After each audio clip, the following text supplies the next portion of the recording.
एक खूबसूरत गांव था जिसका नाम सैदो वाली था। गांव के चारों तरफ सरसब्ज खेत, आम के दरख्त और नहरें बहती थीं। सुबह होते ही परिंदों की चहचहाहट पूरे गांव में गूंजने लगती। लोग सादा मगर खुशहाल जिंदगी गुजारते थे।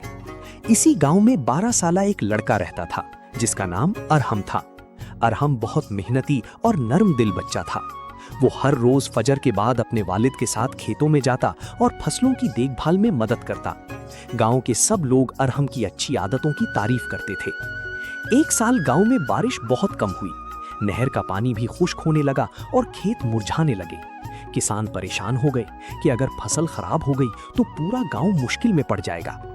एक दिन अरहम ने गांव के बुजुर्गों को जमा किया और कहा, अगर हम सब मिलकर पुराने कुएं को साफ करें तो पानी का मसला कुछ कम हो सकता है। सब लोगों ने अरहम की बात मान ली।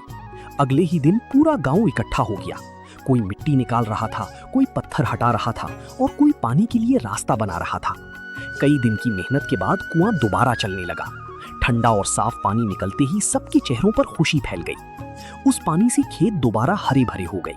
गांव वालों ने खुशी में एक छोटी सी तकरीब रखी और अरहम को शाबाश दी। गांव के बुजुर्ग ने कहा, इत्तेहाद और मेहनत से हर मुश्किल आसान हो जाती है। उस दिन के बाद सैदो वाली के लोग पहले से ज्यादा एक दूसरे का ख्याल रखने लगे और गांव फिर से खुशियों से भर गया।